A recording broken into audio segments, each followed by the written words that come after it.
the Prime Minister of Canada, Mark Carney, who I have made very popular. He's an extremely popular Prime Minister, and I'm very honored to do it because I liked him. Right from the beginning, I've liked him, and we've had a good relationship. We have some natural conflict, but we will probably work that out. But we've had a very strong relationship, and your hosting of the various countries that showed up, that was a beautiful job you did, and I appreciate it very much. We're going to be talking about trade. We're going to be talking about a lot of different things. We'll certainly be talking about Gaza. We're in very serious negotiations to, I guess you could say, depending on the way you count, 3,000 years. You could say 500 years. You could say, but that it's been raging for a long time. And I think there's a possibility that we could have peace in the Middle East. It's something even beyond the Gaza situation. We want a release of the hostages immediately, etc. And so our team is over there now. Another team just left, and other countries, literally every country in the world has supported the plan. Yep. I don't think there's anybody that hasn't, actually, not that I've seen. But there's a real chance that we could do something, so you may have some questions on that later. But in the meantime, we'll spend some time and we'll make some deals and we'll do some things that are good for both of our countries. And Mark, it's an honor to have you. Thank you very much. Thank you very much, Mr. President. If I may, you kindly hosted me and some of my colleagues a few months ago, and I said at the time, you are a transformative president. And since then, the transformation in the economy, unprecedented commitments of NATO partners to defense spending, peace from India, Pakistan through to Azerbaijan, Armenia, disabling Iran as a force of terror, and now, and I'm running out of time, but this is in many respects the most important. The merger of Canada and the United States. That wasn't where I was going. On this solemn day of commemoration of the horrific attacks of October 7th, for the first time in decades, hundreds of years, thousands of years, this prospect of peace that you've made possible. Canada stands foursquare behind those efforts, and we'll do whatever we can to support them. Very nice. Yeah. Thank you, Mark, very much. Any questions? What would it take for you to drop or lower your tariffs on Canadian sectors, including aluminum and steel? Well, we're going to be talking about that with the Prime Minister. We'll be talking about tariffs. We'll be talking about a lot of that, but that's for a little bit later on. I want to just acknowledge our great ambassador. Is he doing a good job? He's doing a good job. Otherwise, I'll get him out of there so fast. No, you have a good job. Is it the White House's position that furloughed workers should be paid for their back pay? I would say it depends on who we're talking about. I can tell you this, the Democrats have put a lot of people in great risk and jeopardy, but it really depends on who you're talking about. But for the most part, we're going to take care of our people. There are some people that really don't deserve to be taken care of, and we'll take care of them in a different way. Okay? Thank you. Mr. President, in your opinion, why has Canada and the United States failed to reach an agreement up until now?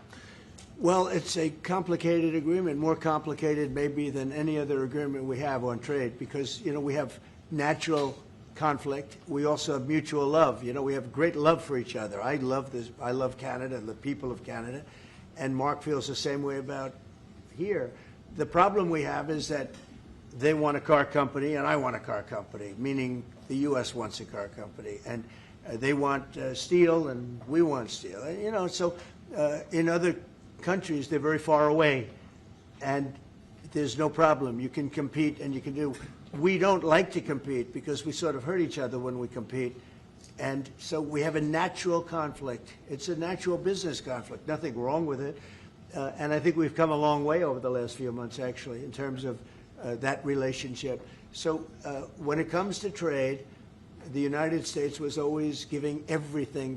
They gave everything to Canada. They would let car companies leave here and go to Canada. But that hurts the United States. And, other presidents didn't see that. They weren't business-oriented. They might have been good politicians in some cases, not in all cases. They were bad at both. But it's a very natural conflict, and it's something that we're working out. Mr. President, Canada has offered a lot of compromise this summer. Are you willing today to offer some compromise to Canada, maybe on steel, on aluminum? Well, we've made compromise, and we've made some compromise even on steel. But, you know, we have the same basic authority and the same this could be also a little bit of a conflict with other countries all over the world on steel, because we want to make our own steel. We don't want to bring steel in for the most part, but we will bring it in, and we do bring it in. We continue to bring it in from Canada, but there is a tariff to pay. And I think that would be a normal thing to say, but we've come a long way. I think, Howard, we can truly say. Do you want to make a comment on that? Well, I think the opportunity to work together, but as you said, there's conflict. You know, why do we make cars in Canada? You've called that out, and you've addressed that. So there are places we should work together, and there are places that we have natural conflict. It's a tough situation because we want to make our cars here. At the same time, we want Canada to do well making cars.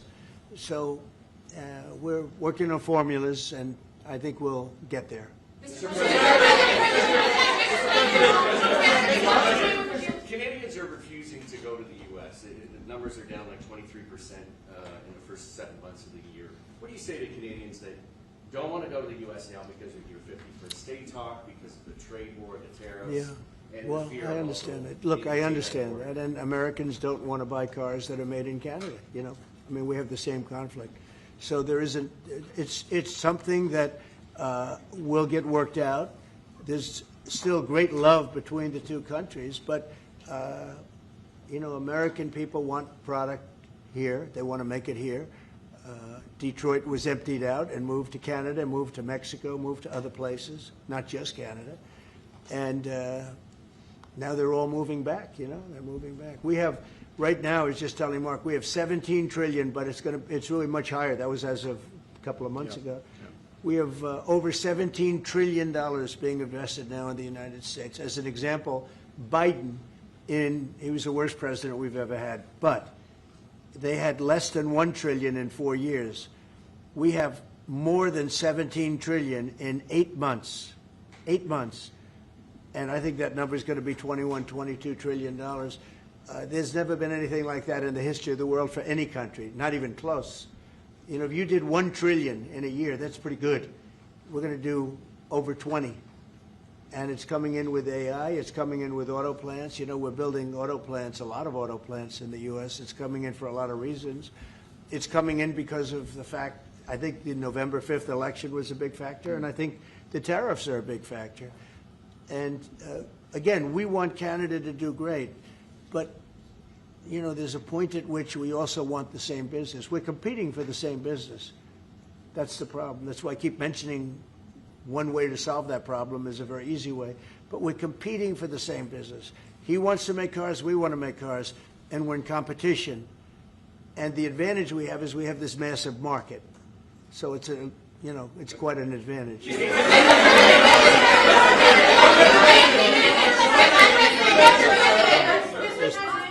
President, can we talk about Portland for a second? Are you planning to invoke the Insurrection Act? And that would be, a very long-standing law that's been on the books. Yeah, well, it's been invoked before, as you know. If you look at Chicago, Chicago's a great city where there's a lot of crime. And if the governor can't do the job, we'll do the job. It's all very simple. They probably had 50 murders in Chicago over the last 5, 6, 7 months. Many people were shot. And then the governor gets up and he says, well, we can handle it. They can't handle it. They don't know what they're doing. The mayor is grossly incompetent. He's at a 4% approval rating in Chicago. He's at a 4%, lowest approval rating, lower than even de Blasio had, which is hard to believe in New York. I thought de Blasio would always maintain that record, but the Chicago guy is even lower. So I think that we want safe cities.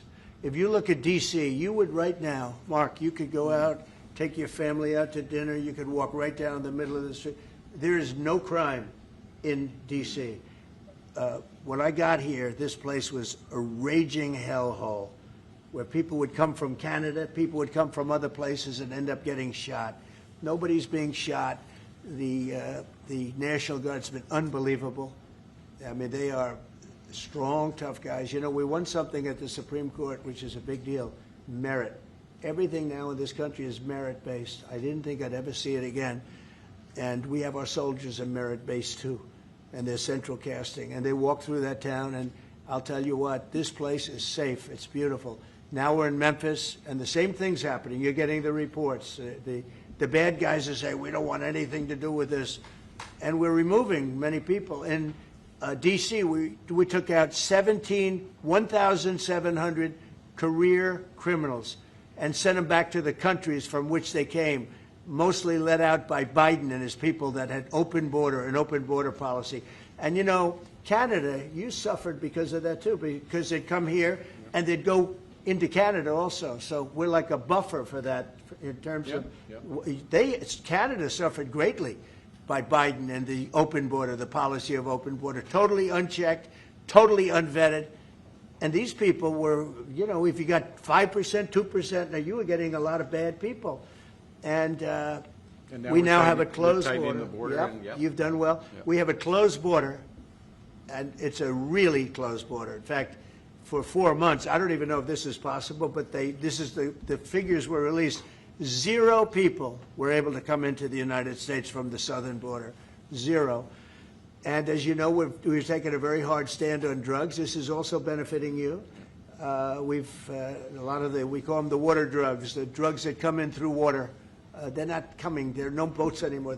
Frankly, there are no fishing boats. There's no boats out there, period. If you want to know the truth, we're saying, does anybody go fishing anymore?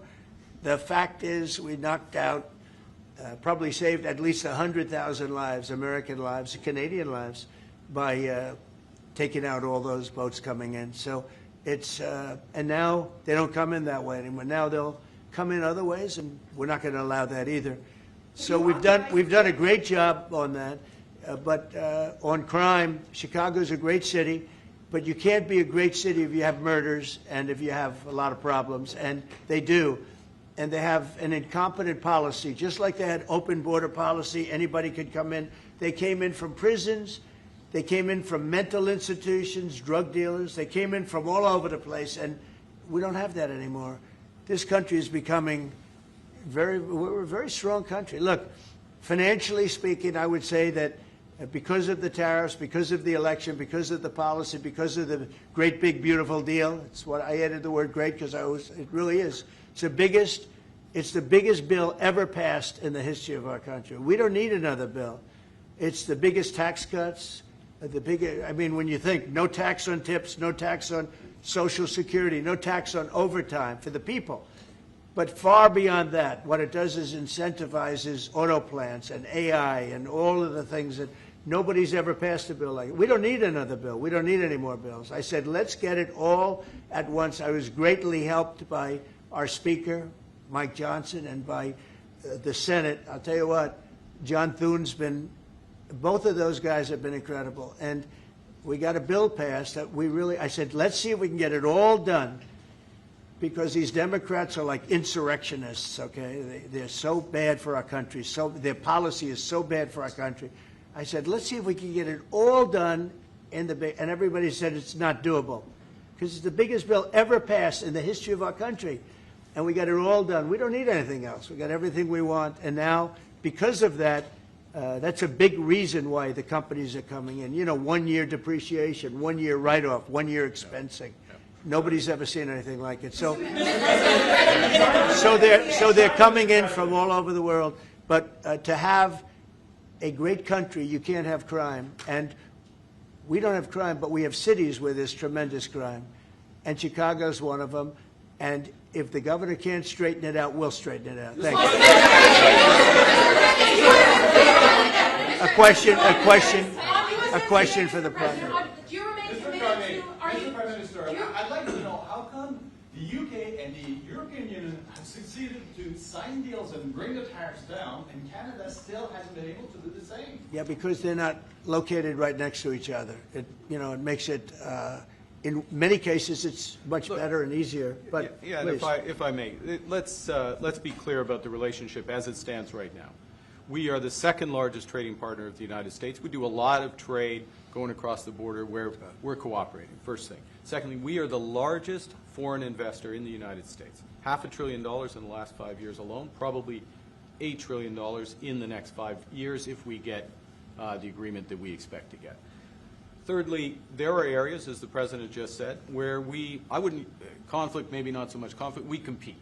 There are areas where we compete, and it's in those areas where we have to come to an agreement that works. But there are more areas where we are stronger together, and that's what we're focused on. And we're going to get the right deal for America, right deal, obviously, from my perspective, for Canada.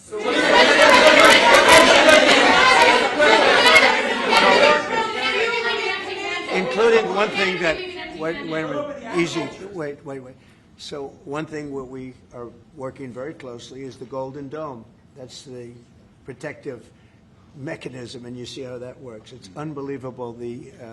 Ronald Reagan wanted to have it, and at that time they didn't have the technology, even close to the technology, but he was advanced, and we'll be working together on a Golden Dome for the two countries, and it's something that I think is going to be very important, especially when you look at the world, you look at what's happening. We want to have that protection. It's really amazing. The technology is unbelievable. Mr.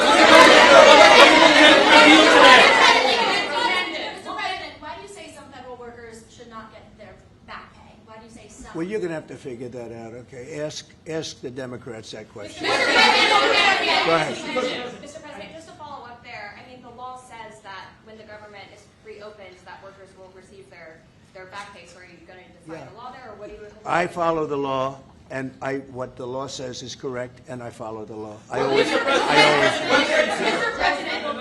President, will Canada be leaving empty-handed, or will Mr. Carney be leaving Washington with a deal on tariffs? I think they're going to be very happy. We have a lot of things that we're working on that people don't talk about. They talk about, competitiveness. She's a very competitive person.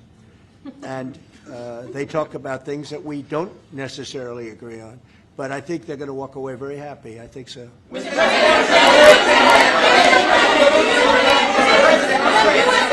President, on all your trade deals that you've signed, there's been a minimum tariff that countries have got. When USMCA gets renegotiated, do you want a minimum tariff on goods between Canada and the U.S.? Well, we're going to have tariffs between Canada, and, they have them with us. I will say with our farmers, as you know, they went up to as much as 400%, 250, 300, and even one at 401. We found one having to do with a very small product, but it was high. So we've always had tariffs between the two of us, and actually Canada was charging us very high tariffs on our agricultural things, a lot of our agricultural product, and that's one of the things that we talk about for bringing that down. So this is a mutual thing, but. We've been charged tariffs. Look, we're the king of being screwed by tariffs, just so you understand. And I'm not talking about with Canada. I'm talking about with countries all over the world. When you look at Europe, when you look at China, when you look at all of the almost every country charged the U.S., we didn't charge them because we were led by stupid people in many cases. Stupid people. They took advantage of our country. They're not taking advantage of us anymore. If you looked at European Union, they're all my friends. I don't blame them. I blame our presidents. I blame our past presidents and, business leaders. But we are the king of countries that have been taken advantage of for many, many years.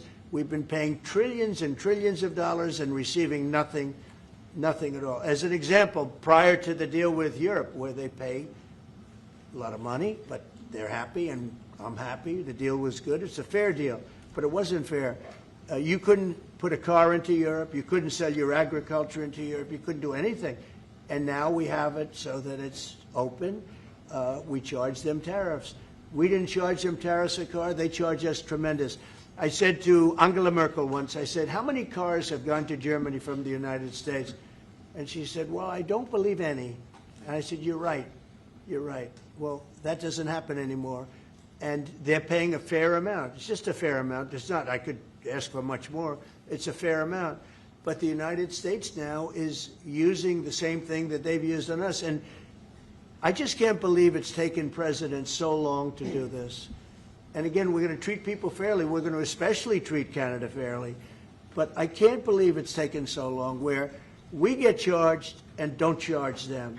Japan was a good example. We made a deal with Japan. You saw that, Mark? Yeah. A deal with Japan. It's a much different deal than we've had in the past. But they would send us millions of cars, no charge. We weren't allowed to send them cars. We sent them no cars. I doubt you had one car go into Japan because we were restricted. They didn't want our cars.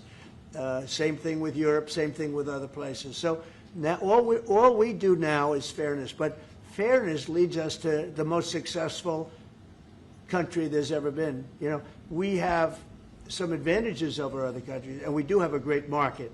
We have an amazing market. But you know what? If I let this go, if we didn't win this election, if we had these people that were running, that were ruining our country, destroying our country with their open borders and men playing in women's sports and transgender from everybody and windmills all over the place, if we allowed that to go on for another couple of years, we would be, I'm not sure that we'd even have a country.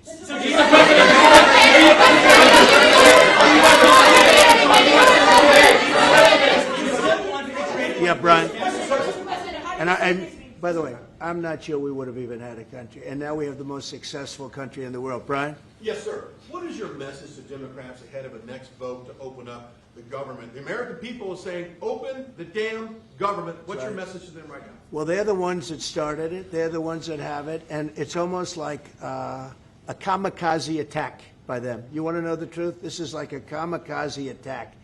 They almost, you know, they have nothing to lose. They've lost the elections. They've lost the presidential election in a landslide. I saw the other day where Kamala said this was a very close election. This was one of the biggest sweeps that anybody's ever had. Won the popular vote by millions, won the Electoral College by a massive amount. They said, if I got 270, that would be great. But I got, I think, 312 or 315, and they got 220. So, you know, we won that. But we won counties. The big thing is counties. So out of all of the counties, thousands and thousands, we got 2,500. They got 525. It was a landslide. And we listened, oh, yes, it was close. It was one of the greatest victories ever. And it was a mandate to do what we're doing. And I hope, and Mark wants this as much as I do, we are very close to making a deal on the Middle East that will bring peace to the Middle East. After all of these years of millions and millions, tens of millions of people being killed, there's a chance to bring peace to the Middle East. In addition to that, I made 7 other deals, and they're, you know, great. And we're, you know, things are happening with respect to Russia, Ukraine. That's one that last week, Mark, 7,812 people were killed. Soldiers, mostly soldiers. Yep. But 7,000, more than 7,000, almost 8,000 soldiers were killed. It's a crazy thing. I thought that would have been one of the easy ones. I get along very well with Putin, and I thought that would have been, I'm very disappointed in him because I thought this would have been an easy one to settle, but it's turned out to be maybe tougher than the Middle East. We'll see what happens with the Middle East. The Middle East. I think.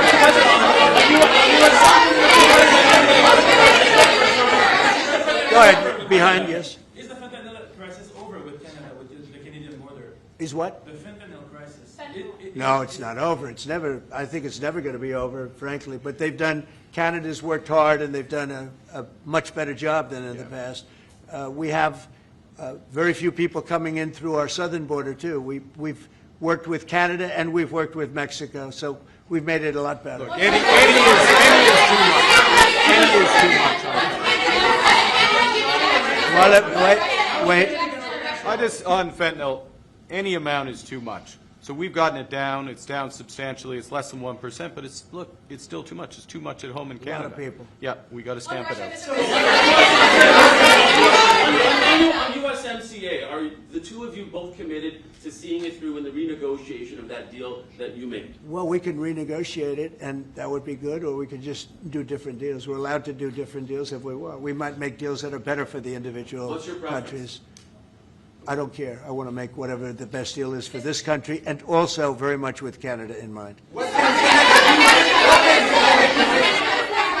go ahead, please. Go ahead, sir. Sir, on China, what more can the United States States and Canada do together to counter China?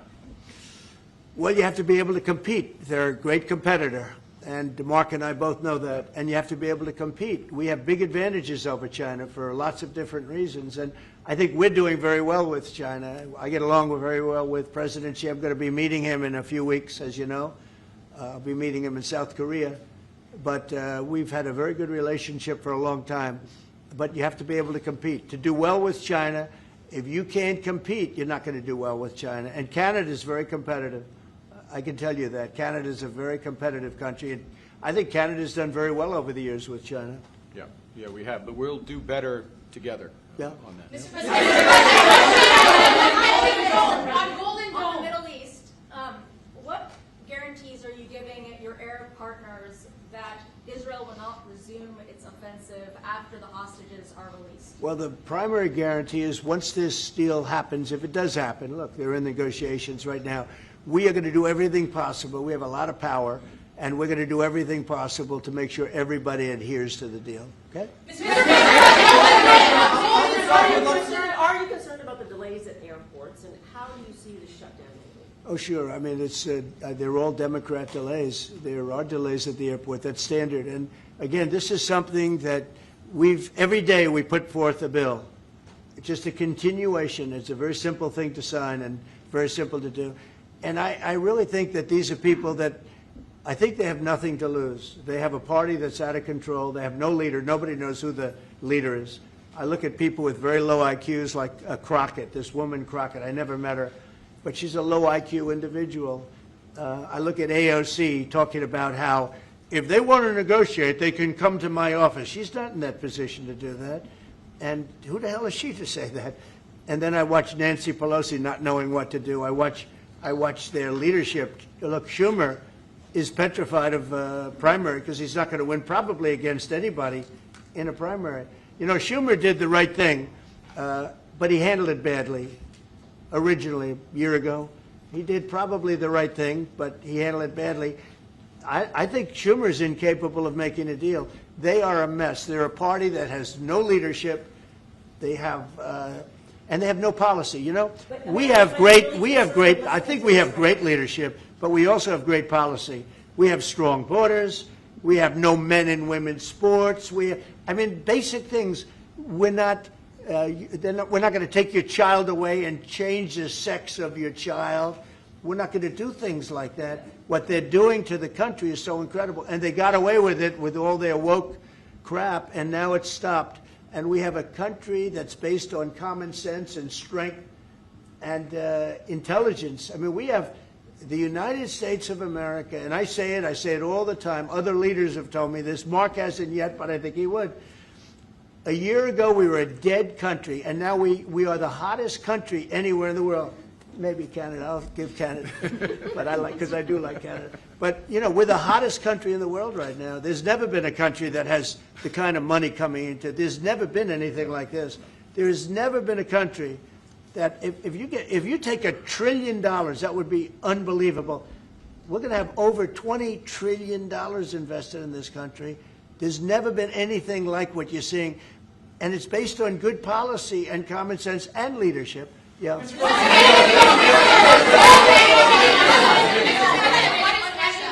President, what is Canada giving you in return? If you say Mr. Carney is going to be leaving Washington happy, what's Canada giving you in return? Well, you'll find out, but I think the people of Canada, they will love us again. Most of them still do. If you say only 25%, I assume a lot of them, I think they love us.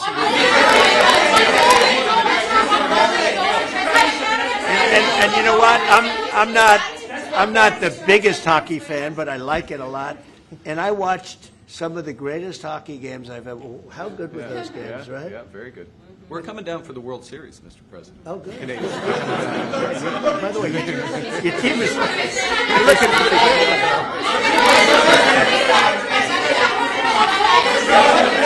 Yeah, go. Mr. President, will you sign a trade deal with Canada that doesn't include supply managed goods like dairy, for example? If the federal government. Well, a deal would include dairy. I mean, it's going to include everything. We'll do a comprehensive. Have you identified programs to eliminate under this shutdown? Oh, sure. Sure. Which ones? We have a lot, I'm not going to tell you, but we'll be announcing it pretty soon. But we have a lot of things that we're going to eliminate and permanently eliminate. You know, one of the things that we have is some advantage, you could say, but because of the shutdown, which I think they made a big mistake, we're able to take out billions and billions of dollars of waste, fraud, and abuse, and they've handed it, you know, on a silver platter. And you know Russell Vogt, he's a serious person, very serious person, and he's sitting there and he's getting ready to cut things. And this is something that was handed to us by, I assume, Schumer. I just don't know if Schumer has any power anymore. I look at your leadership, I don't know who to speak to. I'll tell you what, I'm getting calls from Democrats wanting to meet. I never even heard their names before, and they're claiming to be leaders. The Democrats have no leader. They remind me of Somalia, okay? You know?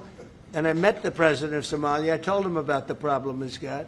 I said, you have somebody from Somalia who's telling us how to run our country. She's from Somalia. He said, would you like to take her back? He said, no, I don't want her. Okay, you know who I'm talking about? Say it again, please. How many permanent jobs are you talking about to be eliminated? Well, I can tell you, I'll be able to tell you that in 4 or 5 days if this keeps going on. If this keeps going on, it'll be substantial. And a lot of those jobs will never come back. But you're going to have a lot closer to a balanced budget, actually. Is there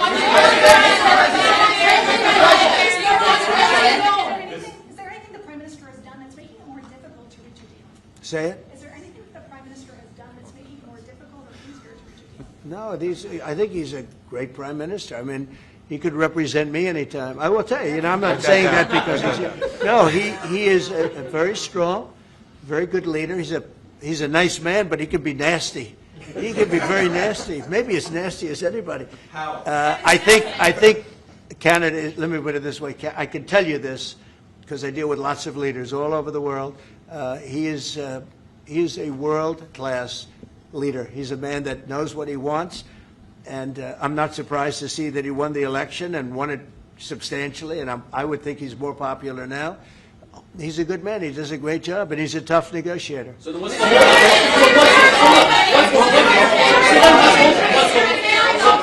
then what's holding things up? If he's a great man and you want to do a deal with Canada, why aren't you? Because I want to be a great man, too. Thank you very much. Thank you, everybody. That was it.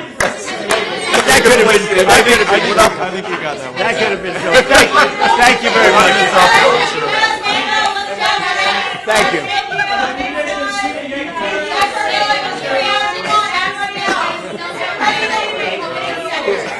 Thank you very much. Hard to finish on a better note there.